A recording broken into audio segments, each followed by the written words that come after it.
Desde niño recuerdo caminar descalzo por la orilla de la bahía. El suelo era blando, cubierto de raíces que parecían como si respiraran debajo de mis pies.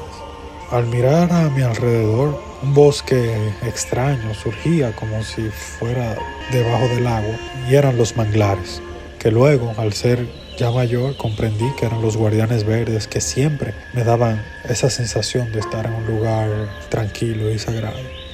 Con el paso de los años, noté que aquel bosque se hacía más pequeño y algunas zonas fueron taladas para la ganadería y la agricultura y otras para abrir paso al turismo descontrolado.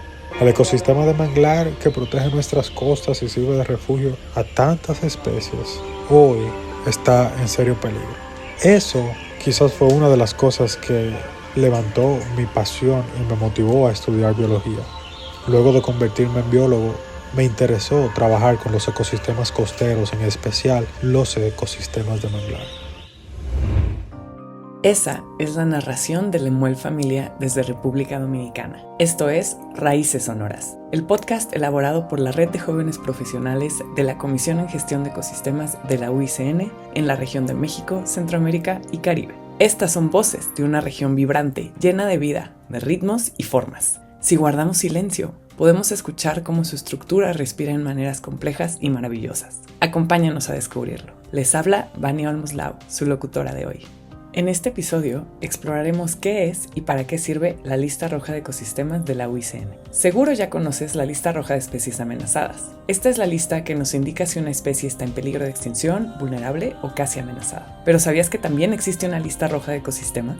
Para conocerla, en este episodio nos guía el sonido y el alma del manglar. ¿Qué dice la Lista Roja de Ecosistemas sobre los manglares? La primera evaluación global, realizada en 2024, reveló que más de la mitad de estos ecosistemas está en riesgo de colapsar, es decir, están en la categoría de vulnerable, peligro o peligro crítico. Imaginemos una escala de color que va del verde al rojo. La mitad de los manglares del mundo están en las categorías de amarillo a rojo. La otra mitad está en verde, es decir, está sana y vibrando con vida. Bienvenidos. Hoy conversaremos acerca de la Lista Roja de Ecosistemas, una de las muchas herramientas desarrolladas por la Unión Internacional para la Conservación de la Naturaleza, mejor conocida por sus siglas en inglés como IUCN o UICN en español. Para ello, el día de hoy nos acompaña el Dr. José Ferrer París. Él es originario de Venezuela y ecólogo de formación, quien actualmente trabaja como investigador en la Universidad de New South Wales en Sydney. El Dr. Ferrer ha estado involucrado en el desarrollo de la herramienta desde sus inicios, y el día de hoy juntos navegaremos cómo se desarrolló la Lista Roja de Ecosistemas, cómo se aplica, qué decisiones nos ayuda a tomar y, lo más importante, cómo ha contribuido a la conservación de los ecosistemas. Hola José, ¿cómo estás? Bien, chévere. Muchas gracias por invitarme hoy. No, muy felices de que la Red de Jóvenes Profesionales de la UICN pueda contar con tu presencia el día de hoy y todo tu expertise. Tú has sido parte de la formación de la Lista Roja casi, pues realmente desde sus inicios. Entonces, si nos puedes contar un poquito sobre cómo te involucraste tú en el tema de la Lista Roja de Ecosistemas. Sí, bueno, yo empecé a trabajar desde el 2016 con la Lista Roja, pero ya la conocía anteriormente porque yo estaba haciendo mi doctorado en el Instituto Venezolano de Investigaciones Científicas y el doctor Paul Rodríguez era uno de mis asesores de mi tesis y él estaba en ese momento trabajando en la Lista Roja de Ecosistemas y de una u otra manera, por medio de diferentes formas, me fue reclutando para que ayudara o apoyara en uno de los proyectos específicos de la Lista Roja de Ecosistemas y que era una evaluación a nivel continental de todos los bosques de las Américas. Y a partir de ahí empecé a formar parte del grupo temático de la Lista Roja de Ecosistemas. Si pudieras platicarnos sobre qué es como tal la Lista Roja de Ecosistemas, cómo se compara, qué aprende de la Lista Roja de Especies y cuál es el objetivo de esta Lista Roja de Ecosistemas. Sí, esa es una muy buena pregunta. Y bueno, básicamente la idea de la Lista Roja de Ecosistemas realmente está muy relacionada con una pregunta muy fundamental de una persona que dijo, bueno, pero si ya sabemos cómo están las especies, ¿por qué no hacemos lo mismo con los ecosistemas? Y a partir de ahí surgió ese ímpetu, esa idea de, bueno, vamos a desarrollar un protocolo que sea aplicable a los ecosistemas en vez de a las especies. Obviamente, la idea parecía muy sencilla, pero la implementación era muy compleja, porque obviamente los ecosistemas son mucho más complejos, son más difíciles de definir, más difíciles de delimitar de las especies y no son comparables en el caso de las especies. El ciclo de vida de las especies es bastante bien conocido, lo puedes estudiar, lo puedes observar. En el caso de los ecosistemas hay muchos procesos más complejos que tomar en cuenta. Perfecto, pues ya que estás hablando de criterios, si nos pudieras mencionar justo algunos ejemplos de los criterios que ustedes toman en cuenta para definir si un ecosistema está en peligro crítico, en peligro, vulnerable o si está sano, ¿qué tipo de criterios utilizan? E igual ahorita nos mencionaste que hubo debate al respecto, ¿no? Sobre qué sí y qué no. Entonces igual si nos pudieras contar un poco de esos puntos críticos en la conversación de qué sí se considera y qué no. Sí, precisamente una de las propuestas iniciales de una lista roja de ecosistemas se enfocaba mucho en la parte de la distribución del ecosistema. Entonces los criterios que utilizaron inicialmente era la reducción de la distribución o si era una distribución restringida, lo que la hacía vulnerable a catástrofes o eventos catastróficos, fragmentación, etc. Era más que todo sobre se enfocaba principalmente en la distribución. Había otro grupo de trabajo que decía, bueno, pero lo más importante en el ecosistema es cómo funciona. Y entonces estaban buscando maneras cómo podemos hacer para medir cambios en la función del ecosistema. Entonces tenían la idea de ver los cambios pueden ocurrir en los factores abióticos, disponibilidad de agua, por ejemplo, salinidad, zonas costeras, etc. Pero también pueden ocurrir en los componentes bióticos del ecosistema, ¿no? Si pierdes una especie importante o si hay una disrupción entre las relaciones bióticas dentro del ecosistema, eso también es importante. Y muchas veces eso es más importante que el cambio en la distribución. Entonces, al final el consenso fue, bueno, vamos a hacer criterios específicos para cada una de estas cosas. Y el punto fundamental de todo esto es, todos los criterios miden el riesgo de colapso. El colapso se entiende cuando un ecosistema está colapsado, cuando ha perdido sus características principales, ¿no? No puede seguir funcionando de una manera adecuada, ¿no? Y sustentar la biota característica. Entonces, ese colapso se puede llegar cuando el ecosistema desaparece o cuando el ecosistema todavía está presente, pero pierde esa función. Entonces, se crearon 5 criterios. Uno de los criterios es una medida cuantitativa de riesgo de colapso, que está más basada en modelos cuantitativos, pero los otros 4 usan indicadores indirectos, ¿no? de ese riesgo de colapso. El primero es reducción en la distribución. El segundo tiene que ver con esa distribución restringida y la vulnerabilidad a procesos o amenazas espacialmente explícitas. El tercer criterio, el criterio C, es el que tiene que ver con ese componente abiótico, donde se buscan indicadores de las condiciones abióticas del ecosistema. Y el criterio D busca indicadores de los procesos bióticos o las relaciones entre especies características del ecosistema. Perfecto, muy bien. ¿Y quién realiza estas evaluaciones? Muy buena pregunta. Básicamente el protocolo de la lista roja de ecosistemas es público. Cualquier persona puede aplicarlo siguiendo, hay unas directrices, un documento de directrices que explica todos los pasos que hay que completar para realizar la evaluación. Y en teoría cualquier persona lo puede hacer. A medida que ha pasado el tiempo, muchas naciones han reconocido la importancia de aplicar la lista roja de ecosistemas a nivel nacional como una herramienta de gestión y de planificación de conservación.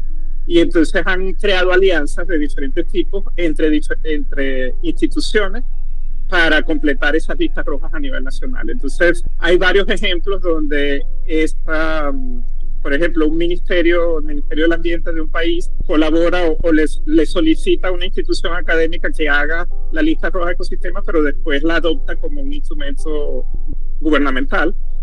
Hay otros casos donde son las mismas instituciones, como por ejemplo en Colombia el Instituto Humboldt, que son instituciones relacionadas con la protección de la biodiversidad en el país, que tienen ese mandato, y entonces desde ese instituto se realiza o se tratan de crear esas alianzas con instituciones para realizar la lista roja. Generalmente la lista roja requiere la participación de expertos en los ecosistemas, entonces muchas veces tienen que estar involucrados personas del ámbito académico, que son los que conocen mejor el ecosistema, pueden describirlo mejor y a partir de ahí identificar cuáles son los indicadores más apropiados para ese ecosistema. Pero también tienes que tener personas que conozcan el protocolo de la lista roja, todos los pasos, para seguir todos esos pasos, y personas que tengan las habilidades para manejar los datos de los indicadores, que en muchos casos son datos espaciales o series de tiempos de datos, donde tienes que manejar esos datos y a partir de esos datos crear valores de índices o métricas que son las que se utilizan finalmente para asignar la categoría de riesgo. Ok. Y cuando se están compilando esos datos, ¿cuál es el mayor desafío? ¿Cuáles son los datos o el criterio más difícil de evaluar? La primera vez es un trabajo bastante complejo. Primero es conocer bien el ecosistema, el conocimiento del ecosistema, el primer paso que tienes que resolver. Y en muchos países pasa que no tenemos mapas de la distribución de los ecosistemas o no tenemos una clasificación de ecosistemas adecuada en la resolución adecuada para implementar la lista roja de ecosistemas. Entonces, primero esa parte de conocimiento del ecosistema, conocerlo, saber definir cuáles son las funciones principales dentro de ese ecosistema, los procesos entre los componentes de ese ecosistema. El segundo reto es compilar los datos. A veces no hay datos disponibles para algunos criterios. Y bueno, y después es la parte de seguir el protocolo paso a paso y entender todas las fuentes de incertidumbre que pueden estar involucradas en ese proceso. Ok. Y bueno, en la pregunta anterior mencionaste justamente que a veces los ministerios de los países solicitan, ¿no?, que alguna entidad académica o alguna institución que sabe y que tiene el conocimiento haga esta evaluación. Una vez que ya se hace una evaluación, ¿qué pasa? ¿Qué se hace con esta información? ¿Qué decisiones se toman? ¿En qué ayuda que uno sepa en su país cómo están los ecosistemas? Sí, el objetivo inmediato de la lista roja de ecosistemas es identificar amenazas y diagnosticar riesgos. Pero eso es simplemente un resultado que te dan para este ecosistema pasa esto, en este ecosistema pasa aquello. Esa información es fundamental para los siguientes pasos, que son la parte de decidir cuáles son las mejores estrategias, sí, o cuáles son las opciones de gestión más eficaces para diferentes objetivos. Un objetivo puede ser las amenazas o los riesgos, puede ser detener la pérdida de biodiversidad o recuperar funciones ecológicas. Entonces, hay ejemplos donde se ha utilizado la lista roja de ecosistemas para identificar vacíos en las áreas en las redes de áreas protegidas a nivel nacional, o donde se han identificado cuáles son los ecosistemas y las regiones donde es más crítico realizar estrategias de restauración ecológica. Los resultados de la lista roja también te dan información sobre, bueno, cuáles son las amenazas principales que están afectando diferentes ecosistemas y qué acciones puedes hacer para mitigar esas amenazas. Y muchas veces pasa que si un ecosistema está amenazado por más de un proceso, más de una amenaza, controlar una amenaza no es suficiente para recuperar el ecosistema. Entonces, muchas veces tienes que ponderar qué tanto vas a invertir en una acción o en otra, dependiendo de qué es lo que va a ser más efectivo a largo plazo en la recuperación del ecosistema. Una pregunta, porque ya van varias veces que mencionas este tema de la función y conservar la función de los ecosistemas. Y yo creo que es interesante justo, y es un gran diferenciador de la lista roja de especies, porque con las especies, pues, justo no quieres que desaparezca la especie, ¿no? No ves tanto el tema de función. En el caso de los ecosistemas, si nos podrías dar un ejemplo para el público, para que nos quede claro por qué evaluar la función de los ecosistemas es tan importante.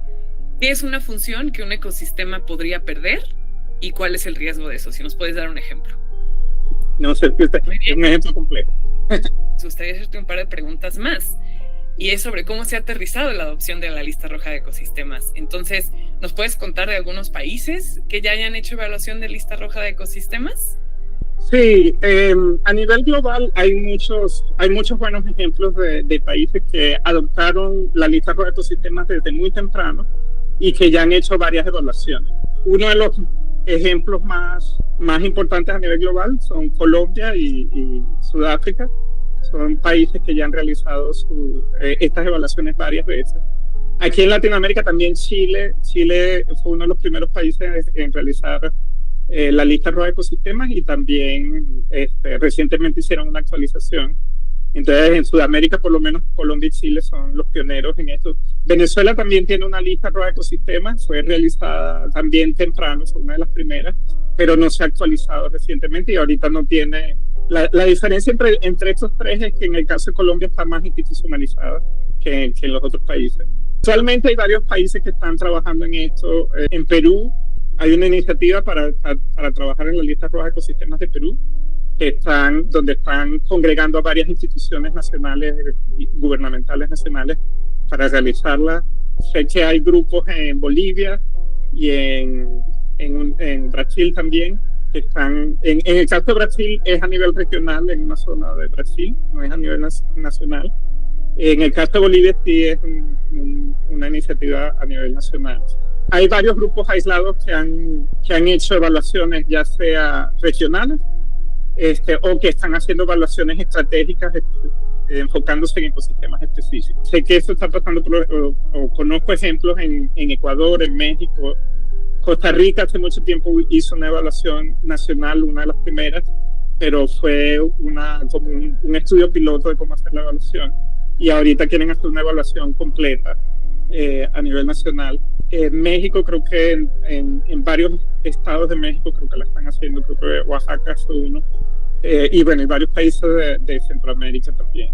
Y bueno, y a nivel global hay varios países en Europa y en Asia que también la han adoptado, y cada vez, ahorita con la adopción de la lista roja de ecosistemas como uno de los indicadores de cabecera del marco global de la biodiversidad, todos los países tienen que adoptar o tienen que reportar el progreso que han hecho con la lista roja de ecosistemas. Entonces se espera que todos los países empiecen a adoptar estrategias para completar las evaluaciones en los próximos 5 años. Qué bien, eso no sabía, que ya de cierta manera está institucionalizado, ¿no? En los países que hayan adoptado el marco global. Muy bien. Sí, sí. ¿Y dónde le sugieres al público que si quiere saber más información sobre la lista roja de ecosistemas, dónde podría buscar?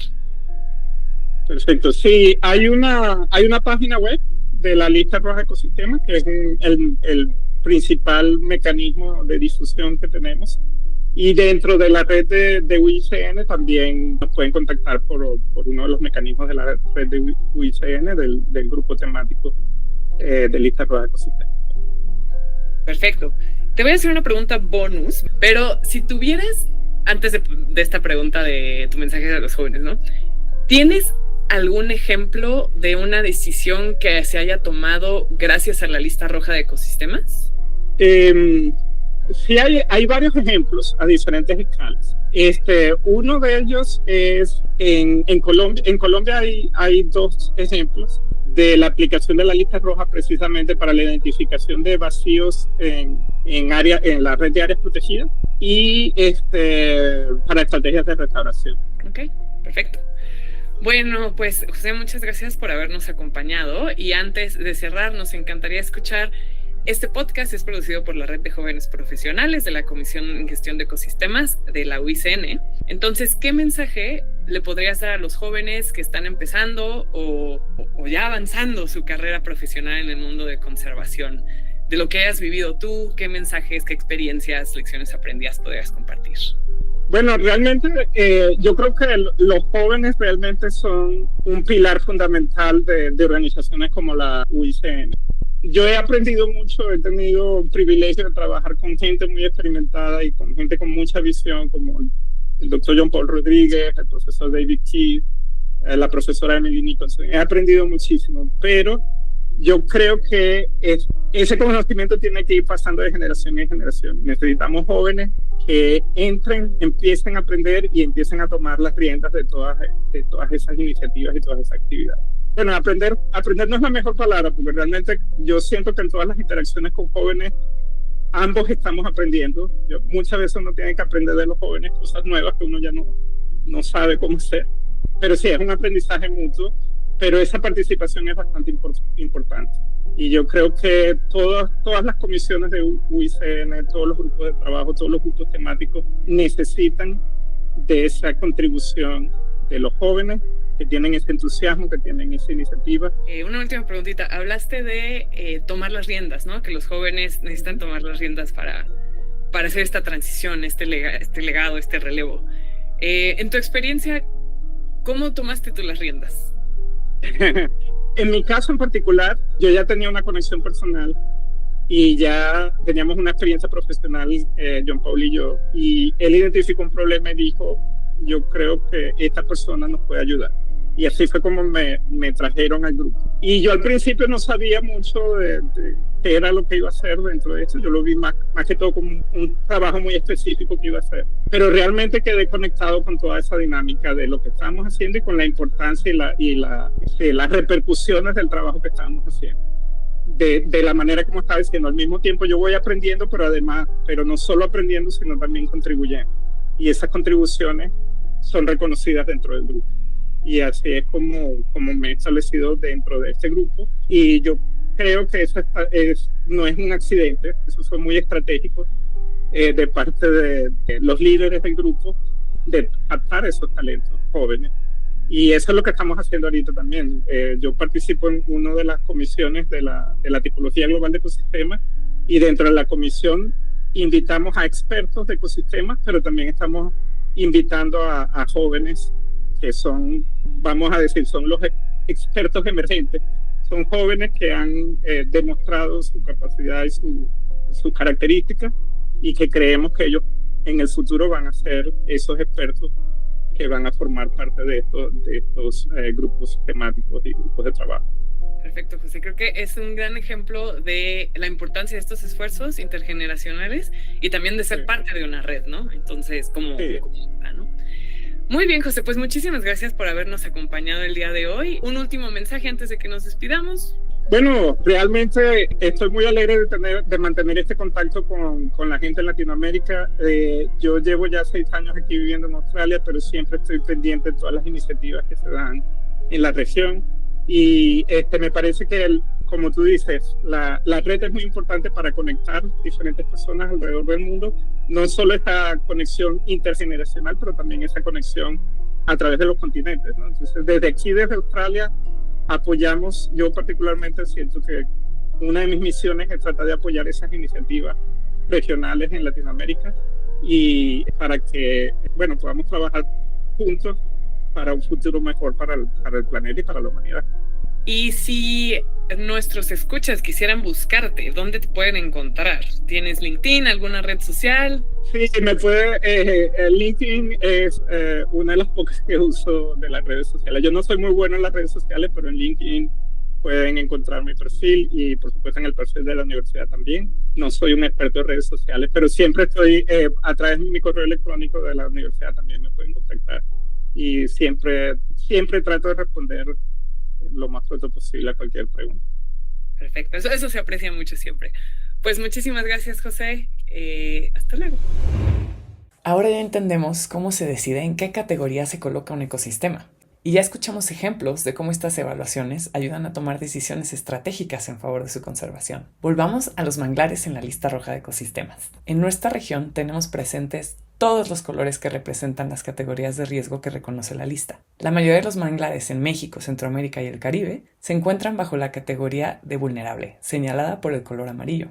Pero, felizmente, en las costas del Golfo de California, los manglares están en la categoría de verde clarito. Es decir, aún no están dentro de alguna categoría de amenaza. Siguen sanos. Lamentablemente, también somos la única otra región, aparte de India y Sri Lanka, donde hay presencia de manglares en peligro crítico. Estos manglares están en el norte del Golfo de México. Para entender la importancia de los manglares, volvamos con Lemuel a las costas de República Dominicana.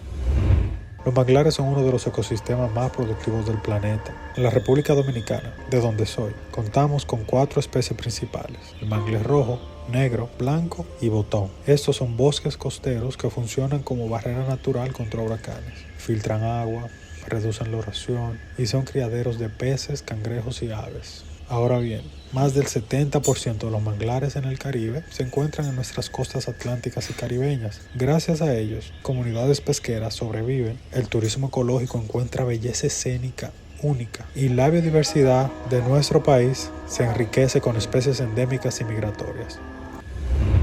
Y la importancia de los manglares no solo son las pesquerías. Los bosques de manglar almacenan más carbono por unidad de área que los bosques tropicales del mismo tamaño, porque sus suelos y sedimentos son ricos en carbono.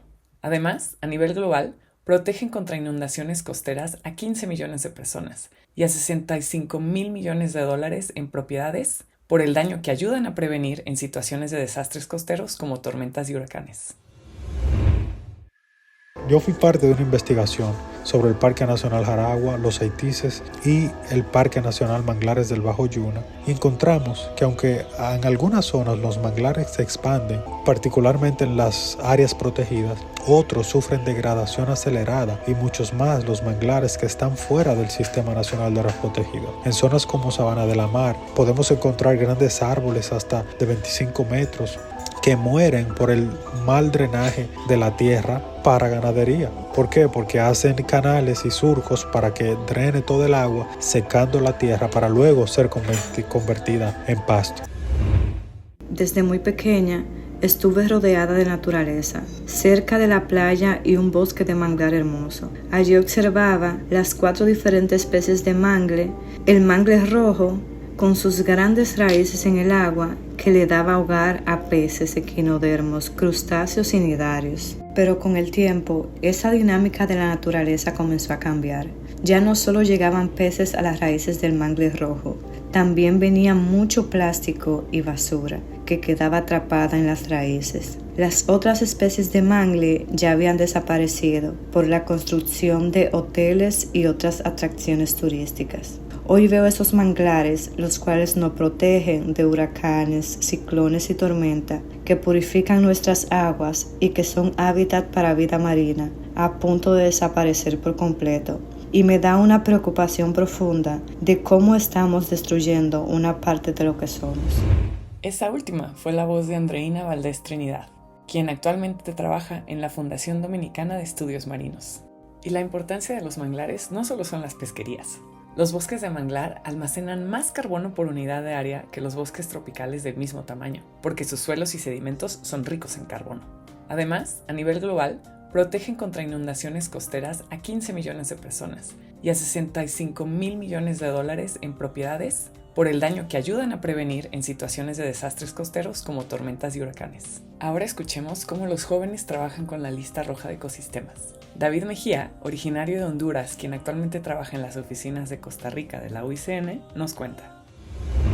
Uno de los temas tan importantes que existe es saber la salud de los ecosistemas, ¿no? En mi experiencia, esta lista roja de ecosistemas nos dan los indicios clave hacia qué ecosistemas debemos trabajar. Por ejemplo, en los últimos 10 años que he estado trabajando con la ejecución de proyectos, a veces nos preguntamos, bueno, en mi área tengo 2 ecosistemas. Un área protegida puede tener un bosque nuboso, un bosque mixto, un bosque de pino, pero ¿a cuál de esos debo prestar mucha más atención, ¿no? Entonces la lista roja nos da ese indicio, o por lo menos a mí me ha servido para ver, ok, la salud de mi ecosistema es esta, ¿no? Entonces mis acciones deben estar planteadas hacia estos ecosistemas, y es por eso que realzo la importancia que tiene la lista roja para el manejo y conservación de la biodiversidad y de los ecosistemas. A pesar de todo esto, felizmente podemos decir que hoy en día ya existen muchas iniciativas para conservar a los manglares y restaurar a aquellos que hemos perdido. Les invitamos a acercarse a la naturaleza que los rodee, y la próxima vez que tengan la oportunidad de estar cerca de un manglar, piensen en todo lo que trae a su vida. También les invitamos a pensar en todas esas pequeñas acciones que uno puede hacer para proteger a estos ecosistemas. La próxima vez que pensemos en comprar un producto desechable, pensemos si realmente lo necesitamos, porque esa basura puede acabar en un manglar. La próxima vez que decidamos quedarnos en algún complejo turístico cerca de la playa, investiguemos si ese complejo turístico se involucró en la tala de manglares para estar ahí. Si sabes de algún manglar que esté en peligro de ser destruido por alguna actividad humana, piensa en cómo puedes unirte en comunidad para evitar que eso suceda. Un caso de éxito es el que recientemente se vivió en las costas de Mazatlán, en el estado de Sinaloa, en México, donde gracias a que la población alzó la voz por los manglares, se evitó la tala de múltiples hectáreas. Hola, mi nombre es Hendrik Acevedo. Trabajo para el Consejo Nacional de Áreas Protegidas, CONAP, ente rector de la diversidad biológica y áreas protegidas en Guatemala, y en esta oportunidad para mí es un grato honor poder compartir el trabajo que hemos estado realizando en pro de la conservación de los ecosistemas marino costeros en el Caribe de Guatemala. Creo que puntualmente vale la pena mencionar el trabajo que hemos estado haciendo con comunidades locales, comunidades que se han empoderado en la conservación de los recursos naturales, principalmente en la especie de mangle o ecosistema manglar, por el vínculo que tiene esta especie con los recursos hidrobiológicos de la zona.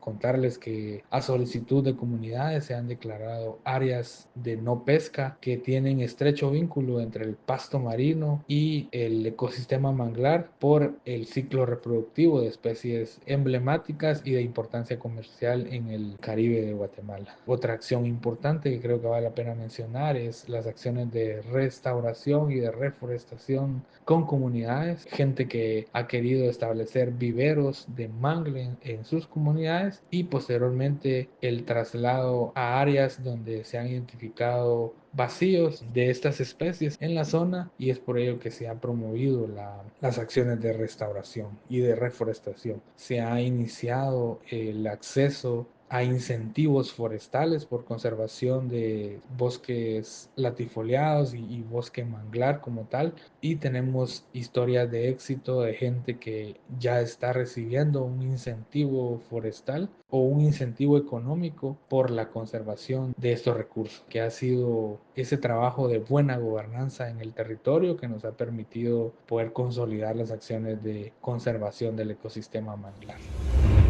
Ese es el poder que tenemos. Y para finalizar este episodio, regresemos con Lemuel. Los manglares son memoria viva de nuestra relación con la naturaleza, así que conservarlos no es solo un acto ambiental, es un acto de supervivencia para nuestras comunidades costeras, para nuestra biodiversidad y nuestro futuro. Si cuidamos los manglares, ellos cuidarán de nosotros frente a los huracanes, la erosión y la pérdida de especies. El tiempo de actuar es ahora.